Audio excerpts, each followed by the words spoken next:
Hunter Hunter कहानी की शुरुआत में हम एक आदमी को देखते हैं जो एक शिकारी था। वो अपनी बेटी के साथ जानवरों को पकड़ने के लिए ट्रैप्स लगा रहा था, साथ ही पुराने ट्रैप्स में फंसे हुए जानवरों को निकाल रहा था। इनके साथ यहाँ इनका डॉग भी था और वो आदमी रेडियो के जरिए अपनी वाइफ से बात करता है जिसका नाम एन था। वो उसे टाउन जाकर कुछ जरूरी सामान लाने को कहता है। अब इस फैमिली में ये 3 लोग थे जो शहर से दूर यहाँ जंगल में रहते थे। इनका गुजारा जानवरों की खाल को बेचकर होता था जिन्हें ये अपने ट्रैप्स में पकड़ा करते थे। इस वजह से एन का हस्बैंड अपनी बेटी को भी ये काम सिखा रहा था। तभी ट्रैप्स को चेक करते हुए ये देखते हैं कि उनके ट्रैप से एक जानवर गायब है, जो देखकर उसकी बेटी कहती है कि ये काम जरूर उसका हो सकता है। वो वापस आ गया है। वो भेड़िए की बात कर रही थी। उधर एन जानवरों की खाल लेकर एक स्टोर में उन्हें बेचने के लिए जाती है, जहाँ वो काफी परेशान नजर आती है क्योंकि खाल की कीमत उसे बहुत कम मिलती है, जिससे ना ही खाने के लिए इतना सामान मिलता है। दुकान का मालिक उससे कहता है कि आम जानवरों की खाल के इतने ही पैसे होते हैं, अगर आपको ज्यादा पैसे चाहिए तो आपको भेड़िए की खाल लानी होगी। तभी वो वहाँ पर लगे पोस्टर को भी देखती है जो किराए के घर की थी और अच्छी जॉब की, यानी कि वो भी घर लेना चाहती है पर किसी वजह से नहीं कर सकती। उसे शिकार करना भी पसंद नहीं था और वो अपनी बेटी को अच्छे स्कूल में भेजना चाहती है, पर क्योंकि उनके पास इतने पैसे नहीं थे इसीलिए वो घर वापस आ जाती है। घर पर एन का हस्बैंड अपनी बेटी को खाल निकालना सिखा रहा था, जबकि एन सबके लिए खाना बना रही थी। रात को खाने के वक्त भी सबका मूड खराब था क्योंकि पैसे न होने की वजह से खाने का ठीक से कुछ नहीं था। और जब एन की बेटी ये बताती है कि हमारा शिकार क्या जानवर भेड़िया ले गया, तो ये सुनकर एन को अपने हस्बैंड पर काफी गुस्सा आने लगता है क्योंकि उसने एन को ये बात नहीं बताई थी। फिर अपनी बेटी को अंदर भेजकर एन दोबारा से अपने हस्बैंड से बहस करने लगती है। उसका हस्बैंड कहता है कि भेड़िए लड़कियों को खाना बहुत पसंद करते हैं, तो जरूर वो या तो किसी लड़की को या फिर किसी जानवर को देखकर आया होगा। पर एन कहती है कि वो हम लोगों की वजह से आया है, उसे पता है कि यहाँ फंसा फंसाया शिकार मिल जाएगा। आगे वो कहती है कि मैं पुलिस स्टेशन जाकर उसकी रिपोर्ट करना चाहती हूँ, पर उसका हस्बैंड मना कर देता है कि कल सुबह मैं खुद ही उसे पकड़ लूंगा। पर तभी एन उसे वही एड का पोस्टर दिखाते हुए कहती है कि वो किसी अच्छी सी जगह पर जॉब करेगी, पर उसका हस्बैंड मना कर देता है कि हम शिकार के अलावा कुछ नहीं कर सकते। फिर अगली सुबह जब वो भेड़िए के शिकार पर जा रहा था तो अपनी बेटी की जिद करने पर उसे भी अपने साथ ले जाता है, जो बात एन को पसंद नहीं आती, जिससे वो अपने हस्बैंड से रेडियो के जरिए बात करती है। वो कहता है कि जैसे मुझे भेड़िए के होने का एहसास होगा मैं इसे वापस भेज दूंगा, पर जल्द ही उसे भेड़िए के पैरों के निशान दिख जाते हैं, इसलिए वो अपनी बेटी को वापस भेज देता है। साथ ही ये भी कहता है कि मैं रात तक आऊंगा, जिसके बाद उसकी बेटी वापस आने लगती है। उधर एन नदी से पानी लाते हुए जब वापस आ रही थी तो उसे लगता है कि जैसे कोई उसका पीछा कर रहा है, और बिल्कुल ऐसा ही उसकी बेटी के साथ भी हो रहा था। जिसके बाद एन जैसे तैसे घर पर आ जाती है, पर उसकी बेटी वो नहीं पहुंचती। वो वहीं पर डर कर बैठ जाती है। तभी एन के हस्बैंड को भेड़िया दिख जाता है, इसलिए वो उस पर गोली चलाता है। गोली की आवाज सुनकर उसकी बेटी हिम्मत करके आगे बढ़ जाती है। गोली मारने के बाद जब एन का हस्बैंड वहां चेक करने आता है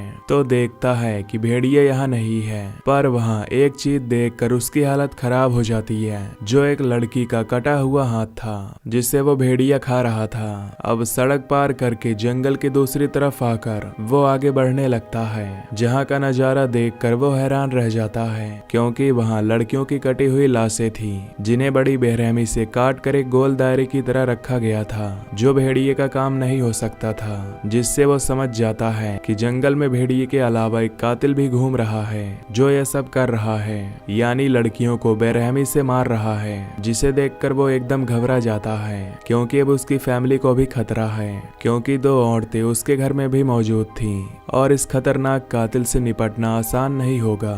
घर आकर वो चुपचाप इसी बारे में ही सोच रहा था। उसकी नींद और भूख भी उड़ चुकी थी। घर पर वो कुछ भी नहीं बताता ताकि उसकी फैमिली डर न जाए, और अब वो खुद ही अपनी फैमिली की सेफ्टी करने के लिए सोचता है। अगले दिन जब एन की आंख खुलती है तो उसका हस्बैंड गायब था क्योंकि वो दोबारा उसी जगह पर पहुंच गया था जहां उसने लड़कियों की लाशें देखी थी। दरअसल वो एन को बता दिया होता है कि भेड़िए को ढूंढने के लिए अगर मुझे पूरी रात भी रुकना पड़े तो मैं रुकूंगा, तुम मेरी फिक्र मत करना। करना, पर असल में ये भेड़िए को नहीं बल्कि उस कातिल को ही ढूंढ रहा था।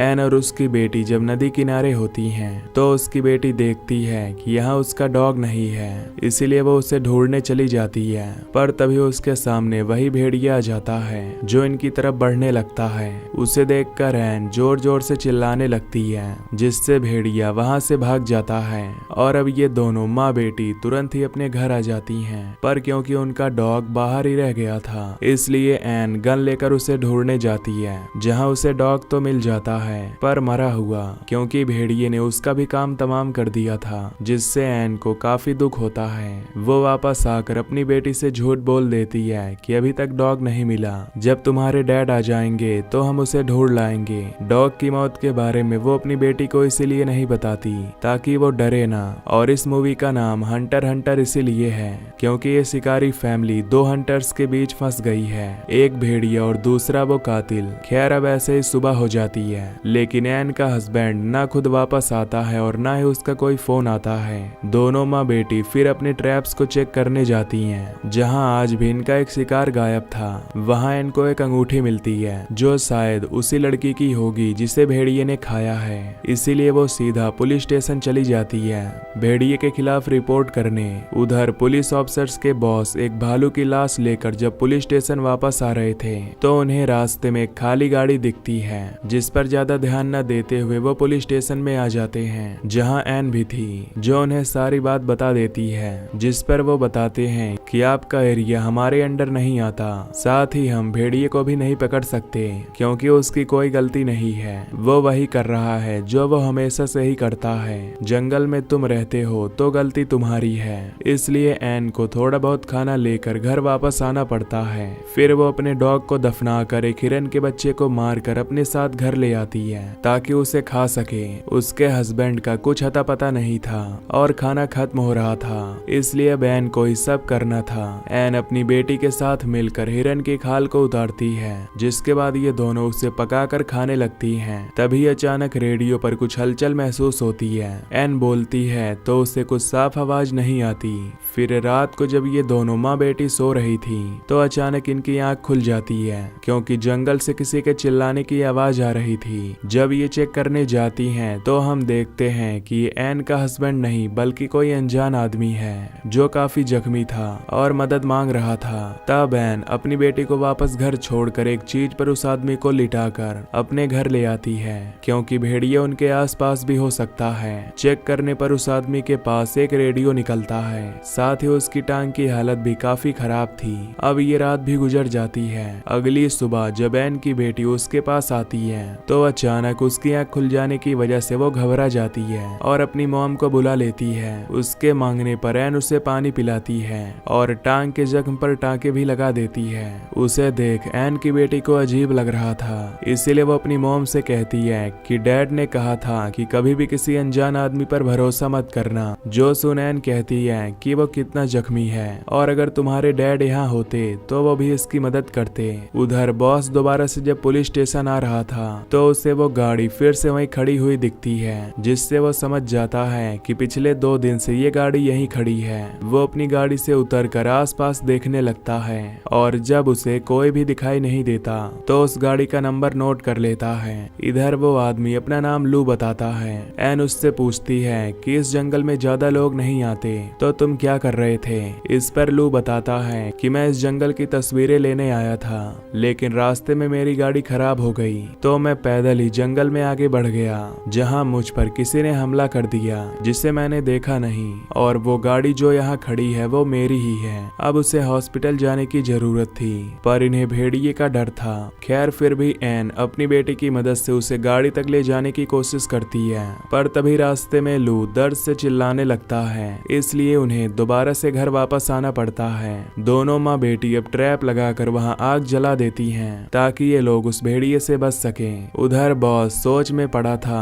क्योंकि पिछले काफी वक्त से लगातार लोग गायब हो रहे हैं, खास तौर पर लड़कियां। अब उसकी ड्यूटी खत्म होने में सिर्फ 1 ही घंटा रह गया था, फिर भी वो उस गाड़ी को चेक करने जाता है जो उसकी सबसे बड़ी गलती थी। वो निशानों का पीछा करते हुए आगे बढ़ ही रहा था कि तभी उसका पैर एक ट्रैप में फंस जाता है और उसका हाथ भी फंस जाता है, और ये ट्रैप जरूर एन ने ही लगाए होंगे। होंगे उस कातिल को पकड़ने के लिए। उधर एन गन लेकर खड़ी थी, पर पूरी रात बीत जाने के बाद भी ना तो उसका हस्बैंड वापस आता है और ना ही भेड़िया। पुलिस स्टेशन में जब एक ऑफिसर आती है तो वो बॉस की वाइफ का वॉइस मैसेज सुनती है, जिसमें वो कह रही थी कि बॉस कल रात घर वापस नहीं आए। अब ये ऑफिसर रेडियो के जरिए उनसे बात करने की कोशिश करती है, पर वो कोई जवाब नहीं देती, इसलिए अब वो भी उस जगह के लिए निकल जाती है। उधर एन को भी अपने हस्बैंड की टेंशन होने लगी थी, इसीलिए वो नक्शा लेकर अपने हस्बैंड को ढूंढने के लिए निकल जाती है। उसे एक ट्रैप में खरगोश फंसा हुआ मिलता है, जिसे न चाहते हुए भी उसे मारना पड़ता है, क्योंकि ये इसका काम नहीं था।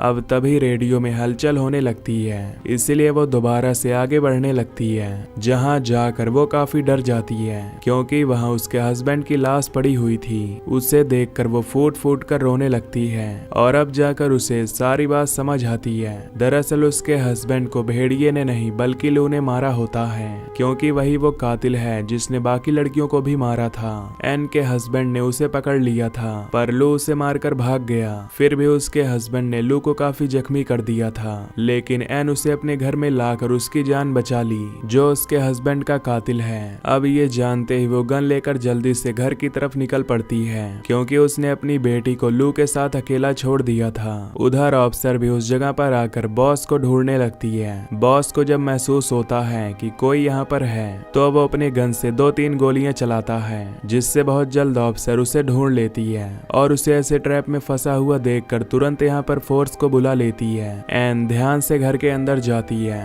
तो देखती है कि उसकी बेटी बिल्कुल ठीक है, पर यहाँ वो कातिल नहीं था, जो कि दरवाजे के पीछे छुपा हुआ था, जो एन पर हमला कर देता है, जिससे एन की गन से गोली चल जाती है। जो आवाज सुनकर उसकी बेटी यहाँ आकर देखती है तो तब तक एन को लू ने मारकर बेहोश कर दिया था। वहीं जंगल में पुलिस भी आ गई थी, पर इससे पहले वो बॉस को ट्रैप से आजाद करते बॉस अपना दम तोड़ देता है। अब उन्हें नाखून के निशान दिखते हैं, जिसे देखकर सारे पुलिस ऑफिसर जंगल में आगे बढ़ते हैं। एन को जब होश आता है तो लू उससे ट्रक की चाबी मांगता है, जिस पर वो कहती है कि मेरी बेटी कहाँ है। इस पर वो कहता है कि ऐसा कभी ना होता, अगर तुम्हारा हस्बैंड अपने काम से काम रखता। अपना राज छुपाने के लिए मैंने तुम्हारे हस्बैंड को मारा और अब मैं तुम्हें भी मार दूंगा। जिसके बाद वो अपना सारा सामान जलाकर एन के पास आकर उससे बदतमीजी करने लगता है। तभी एन मौका पाकर एक ट्रैप में उसका मुंह फंसा देती है और खुद को आजाद करके एक चीज से उस पर हमला करके उसे बेहोश कर देती है।